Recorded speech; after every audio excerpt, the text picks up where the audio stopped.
Alors Greenov, on est une entreprise incubée à l'incubateur Central Nantes, une entreprise de 20 personnes, et nous sommes une entreprise à mission.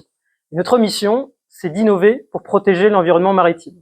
Et donc nous développons depuis maintenant 6 ans une solution pour réduire le bruit sous-marin généré par les travaux maritimes, et plus précisément l'installation des éoliennes offshore.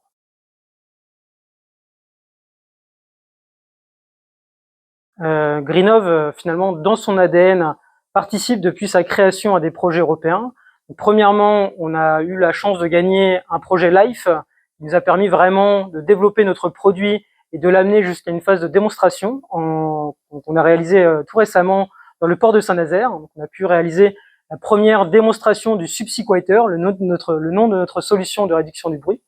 Et puis donc c'est vraiment l'ADN de Greenov de pas forcément se restreindre aux frontières françaises, mais de tout de suite regarder au niveau européen pour voir quelles sont les opportunités finalement de développer et de proposer notre solution sur l'ensemble des côtes de l'Union européenne.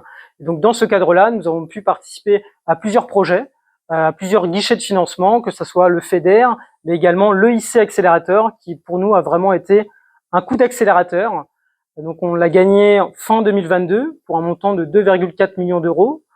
C'est un projet qui donc est toujours en cours et qui vise à faire la démonstration de notre solution en conditions offshore sur un vrai cas d'installation d'éoliennes offshore. Donc c'est un projet qui forcément a été quelque chose qui a vraiment permis à Greenov de décoller. On est passé de 4 à 5 salariés à maintenant près de 15 salariés. On a eu une belle subvention qui nous a permis aussi de nous donner de la crédibilité au projet, de convaincre des grandes entreprises comme Total, EDF ou encore Equinor, qui est l'équivalent du Total mais en Norvège, de nous faire confiance et de monter à bord dans cette aventure. Et puis donc là, nous travaillons maintenant sur les phases de design du produit final. Et puis on l'espère pour 2026 une démonstration.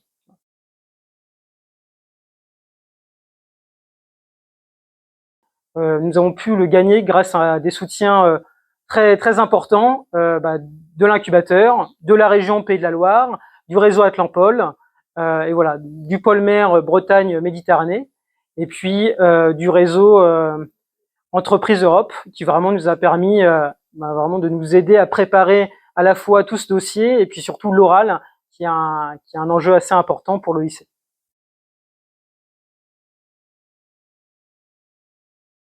Et nous, on est un petit peu persuadés chez Greenov que c'est grâce au collaboratif qu'on peut aller aussi traiter des problèmes complexes.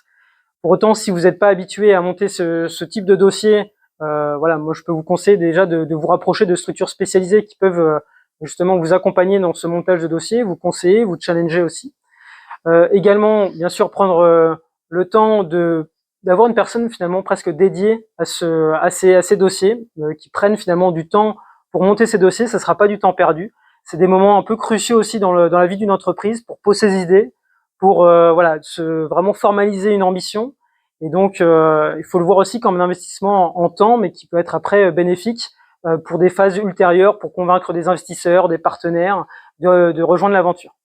Et puis en phase de préparation du dossier et puis surtout des oraux, de pouvoir faire appel à tout votre réseau, que ce soit voilà d'autres partenaires avec qui vous avez confiance et qui peuvent venir challenger un discours, bien sûr différents partenaires innovation, et notamment les pôles mer, le pôle mer Bretagne Atlantique par exemple, également des réseaux comme Atlampol, et puis dans le cas de l'EIC par exemple, nous on a eu la chance d'avoir des oraux blancs avec l'aide du point de contact national, avec le concours du réseau Entreprise Europe. Donc finalement, si j'avais un dernier conseil à vous donner, lancez-vous dans cette aventure européenne et puis surtout profitez de cette journée pour réseauter auprès des différents écosystèmes, que ce soit la région, les points de contact nationaux au niveau européen, et puis d'autres entreprises qui pourront peut-être demain être un partenaire de votre consortium.